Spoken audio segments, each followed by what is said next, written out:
Regarding the lost South, land beyond the North Pole, it exists, as stated in certain highly specific literature, written by navigators. Technically speaking, it is perfectly fine for a flat earther to use the word global, as we are globally living inside a globe, which is not the same as on a sphere, which is also a little chubby around the waist, as Neil likes to refer to our round earth. He is giving hints to those initiated continually, mark my words. The word wizard, the spell-casting lizard, perfectly knows not to use the word sphere when regarding the earth. He very carefully uses premeditated, pre-recorded, scripted language, not lying, technically speaking, also not touching on reality. You will not ever catch him calling the earth a sphere. He knows words have power. He continually describes earth as round and chubby at the waist. He is literally describing a dome shape, while the flock, I mean audience, is led to believe he is actually referencing the spherical earth. This is a tactic, a veil they use, to cover over our eyes. Good night, and sleep well, my daydreaming globe-loving friends. Break the spell, and be free in your temple. Be free, be free. Nota bene, the entire concept of God was forced onto mankind using the book, and consequently language they taught, so we could read their words first. Language was used to program our moral compass regarding the gods of Eden, training us, while teaching us, children that we were, but childhood's end. Nota bene, technically speaking, we are all flat earthers, whether the ant realizes the fact or not. Man can think, use logic, and know if he so wishes. The ant I cannot blame. Nota bene, maybe I get to name it the Lost Laurentian Quarter, as I am the one who discovered it, technically speaking. Regarding my theory of everything, this entire system which is found all around, as well as inside of us, and that we even live inside of, is all relative to you and your understanding of it. I just discovered a new, lost quarter of the Earth's disk by using my mind. How was your day, sweetheart? One God, one love, one up. The sun does not go as quickly as it comes. It takes about 4 hours to come up and rise to your noon location, then takes 8 or more hours to leave your visual area again. If we lived on a sphere, the sun rising and setting should take up equal amount of my daytime, but we are standing somewhere in or out on the sideline, watching the sun orbit our heads, following its circuits, above our heads. We observe a third of daytime the rise, and 2/3 its setting, if not 1/4 and 3/4 of the daytime. This cannot happen standing on a sphere. If the center of our disk is north, and we have people living east and west, then that leaves two different, separate, and opposite south locations. One where we know people live, and the backside of Earth's south, where they draw empty ocean. Interesting. Top view maps like the Gleason map are a great tool. If the map is drawn empty, I wonder why they took so much effort to hide a full quarter of the Earth's disk from man. Interesting. Wonder who they're hiding up there. Is that you, Jeffrey? Technically it would create two opposite south locations with north in the true center. Meaning if I continue my flight across the center north, I would arrive in the land beyond the pole. The hidden quarter we don't miss because we have an area designated south. You will never find anything in that south. No one noticed we are missing a quarter of the disk because of how our maps are made, and our belief in the shape of this place. Who else was made to believe the Earth was a sphere, and arrived somewhere he never expected to arrive? Columbus, right. If you sail towards the wrong south, you'll never find America. You will find, depending on what you believe the shape of the earth is, and how well your maps are. Columbus was not stupid, he was merely taught the earth was a sphere before his journey. The Western Sea Passage to the east does not actually exist. And just to make sure you do never find out, we now have Indians in both locations. Can't point to Indians on both opposing sides. Smart move, Satan. Well played. Whatever Columbus discovered was later named the West. It was named the West by people from Spain, as it was their West which the rest of the world then took over. The West location on our current map was created. A center north has no east or west, as it is relative to where you stand on the circle, and only north is always ever known. We know south because of north, we think, and we know east and west because of the steady north, and your steady relation to it. Polaris sure is a great central navigational tool. Gods only think in top view. The God's eye view only sees inner and outer ring. The poor surface dwellers need 4 directions in order to find their way on the disk's floor. One up and you can watch them all at the exact same time. We all share one dome, and they can keep an eye on it, day and night, from the day and night locations, looking across the plain, lying under the Lord's eye, touching the ground, in all 4 corners of the earth, at the ends of our beautiful life stimulation machine, Earth. One God, one love, one up. Wikipedia.org. Christopher Columbus. LRNZ solar and lunar photovoltaic collector, concept. Track the sun and the moon, as we know their locations at all time, change polarity of the circuits dynamically, between changing polarities observed in our nature.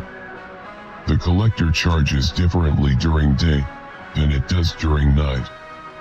Why are solar panels flat when our photon collecting eyes are half-dome shaped lens on top of a half-dome collecting light? We know a dome shape captures and focuses light. Solar panels are flat. Spheres or domes have much more usable surface area than a plane or panel. I'll try and come up with a solar capturing eyeliner device. We need the top dome to follow the sun, and the bottom of the light collecting dome to correspond with the current supply. During the day, I want the outside to be silver foil, and the inside plated with gold foil, to create 2 separate currents working together as one. During the day, silver outside will transport heat from the positive sun, quickly to the outside to the inside with the gold. During the night my light collector must change polarities. At night the solar energy captured in the gold will radiate outward, giving off its captured energy again. During night, the moon's negative pole light must fall on the outside positive gold, sensitive to lesser light, and transport to the inside, plated with silver foil, the cold, the negative pole. I'm trying to think of a way to invert the gold and silver sides automatically, switching polarity between day and night. If I had a pyramid capstone turn its face with the sun and its no direction from a null location, all day.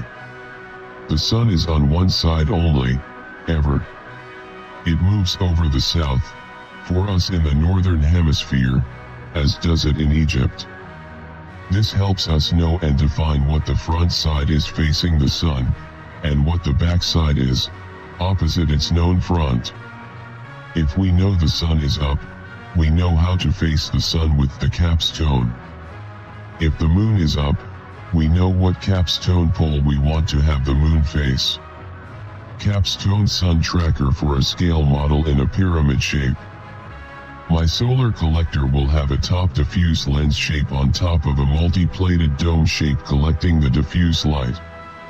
I will place foil inside the cup, gold left and silver right, both inside the cup, and have the silver side opposite the sun, so it reflects onto the inner gold, the shadow side caused by the sun's direction. During night I turn the sensitive gold half inside the dome towards the moon, having the gold reflect the moonlight to the inner silver half, changing the polarity between day and night. Matching nature.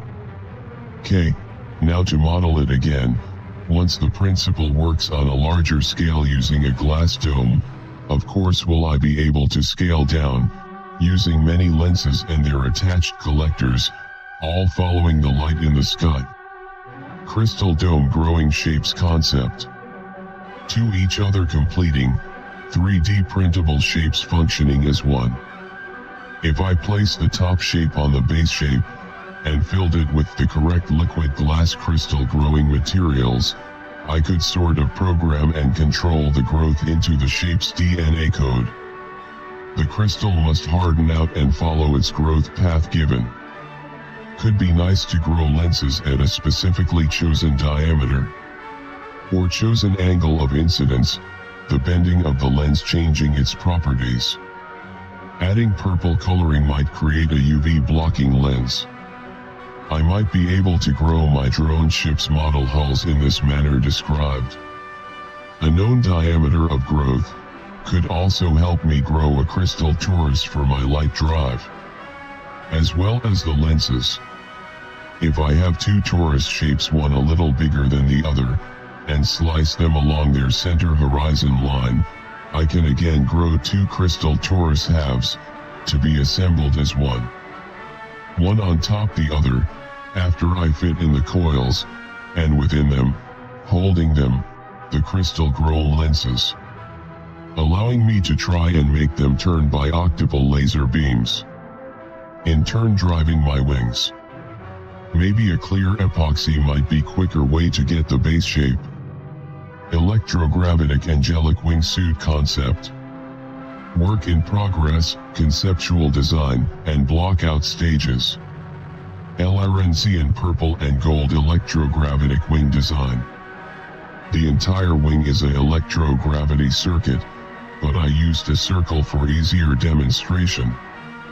The ion wind will be pulled along the wing shape, over the outer side down, and inside back up. The top to bottom part of the circuit is the circuit creating downward wind I desire. I want the ions to have a hard time going down. A longer down path is a longer surface equals more effect. I will use crumbled up gold foil, making the path down harder and longer still. Now once down, the circuit will go back up inside, where I don't want the upward wind. I will plate the inside with silver foil to make the path quick, smooth, short, and fast. Because a machine does not know what up or down is, I will have to make a male and female side, a positive and negative side, creating the need to complete the circle between both polarities. The top dome shape I would make if a purple crystal, grown in a dome shape with a hole in the top. The outside would all be plated with crumbled up gold foil, the inside would be plated with silver foil, and remain unseen, hence not mentioned in the concept's name. Purple and gold are seen from the outside only.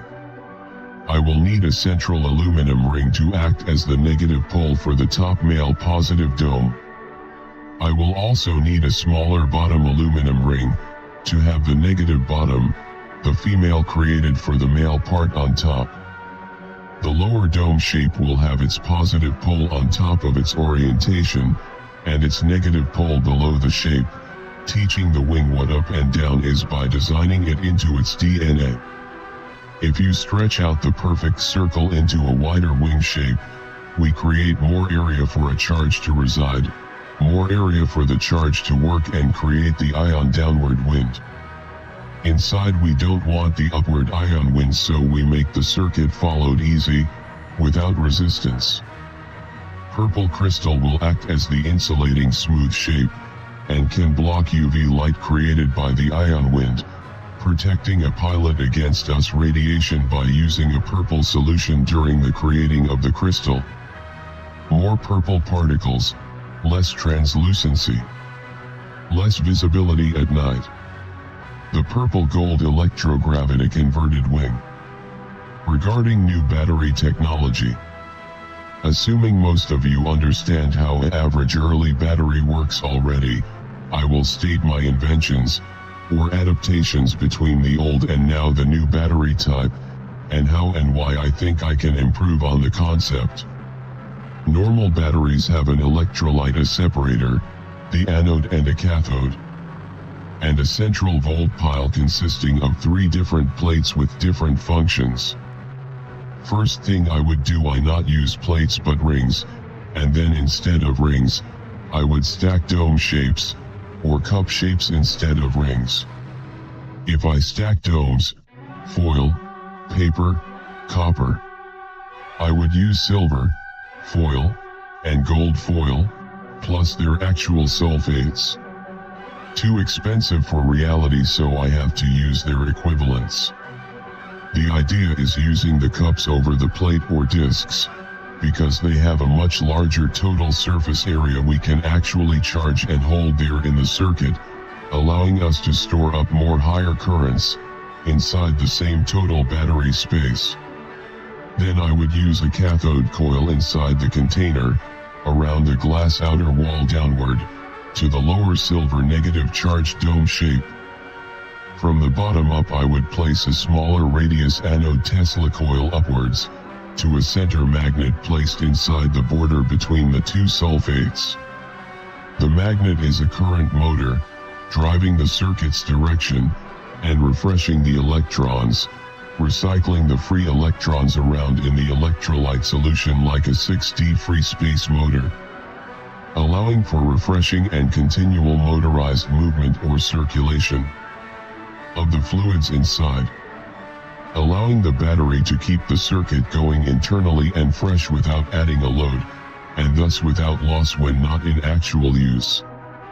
We could plate each cup with gold foil under it, then it itself being plastic, and then covering the top of the dome with silver foil, or vice versa, depends on goal or use, creating the flow between them using a single lightweight shape in the center of the stack.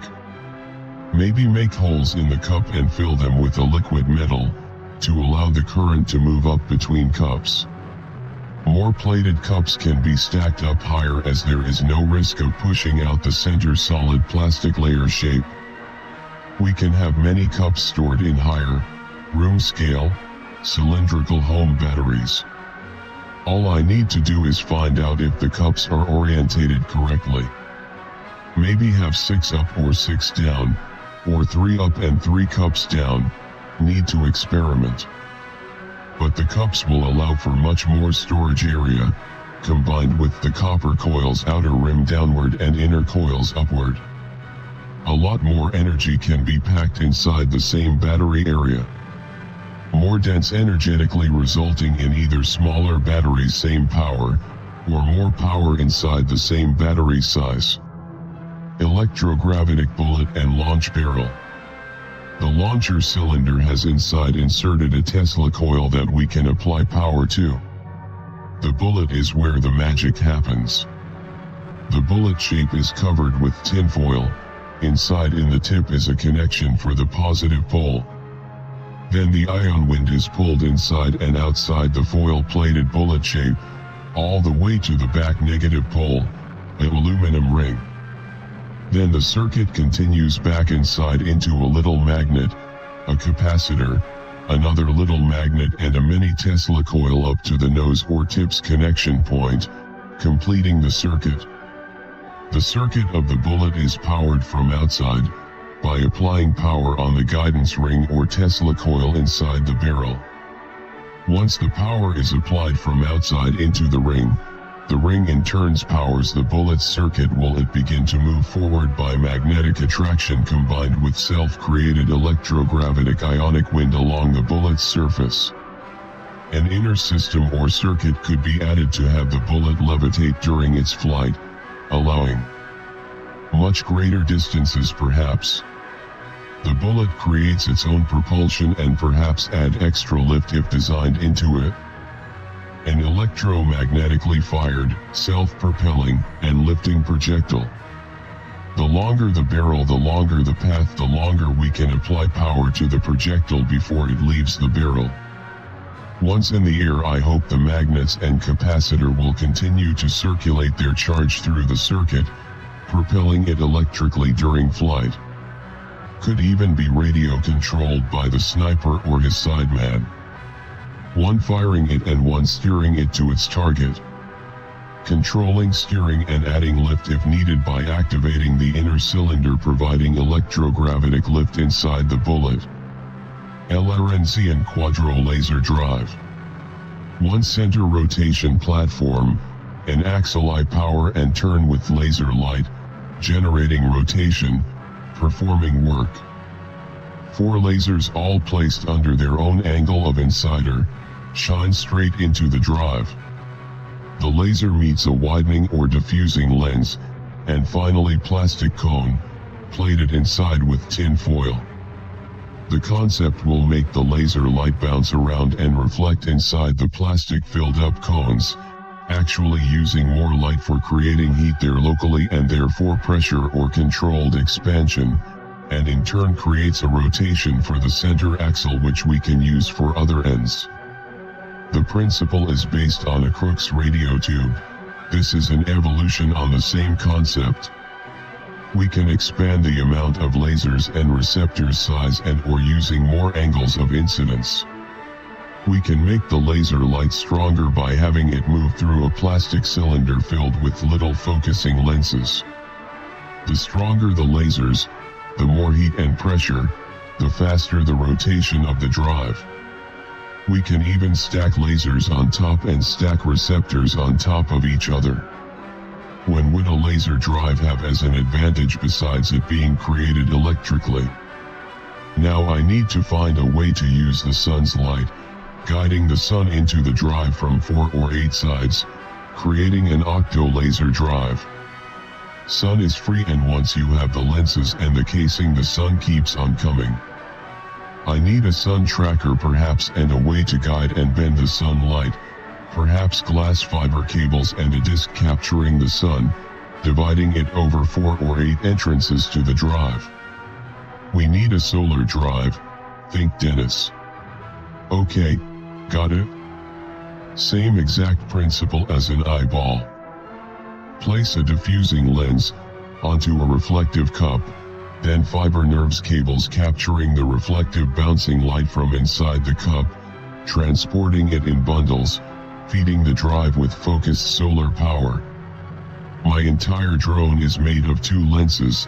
If I fit the lower cup lens with fiber cables and redirect the light back to the drive, I can fly on free solar power, all day. Follow the sun and you will be able to remain in the air, for free. The glass dome shapes also are protection by internal reflection, against incoming laser attacks by absorption of the energy, bending it internally of its walls and using it to power my solar drive. Now, to make a model again. A rotor mirror ring internally reflective, foil, gold, or silver, filled with light focusing lenses, focusing the laser light, and keeping the beam internally reflected, no photons pushing power wasted, used many times, as the light is kept circulating inside the ring's mirror, passing through lenses, creating heat and pressure by light. The light keeps circling and pushing the lenses, creating rotation for the center axis, the laser or solar drive. This is probably going to work. I'm thinking 32 lenses or so. I might be able to model holder notches. Also, the outer feeding lasers can be aimed and angles inward a little, giving the light a head start. Wow. How to get gold foil inside a plastic ring? Making it from real gold would be nice. It has reflective properties and good mass, also it can hold heat. But would be hard to fit lenses inside of it exactly places. Maybe if info a little larger, larger cylinder, 2 parts printed, cover gold foil inside and fit larger lenses. How to get many of the exact same lenses. If I make the lens shapes electrogravitic lifter cups, placed in a circle, I can apply power to a Tesla coil inside the ring or torus shape. Now every cup is an electrogravitic thruster, turning the center wheel. Magnet, Tesla coil, cup, aluminum ring. Wow! It should work both ways, or even together, same shapes. If I place 4 masses on the central arm, that can move inward and outward, like on a metronome, then I can make the start up easy when the mass is located inward, then later move the masses more outward, generating more outward pressure, changing gears, sort of speak.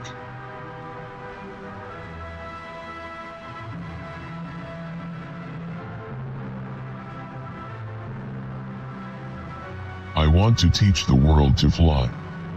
I want to fly my bicycle. I want to fly my bike. Be free in your temple. Be free. Be free. The sphere is mind prison. The plane below could be as the heavens above. It up to us, man. It's up to ourselves. People been waiting for 2,000 years to get saved. One God. One love. One up.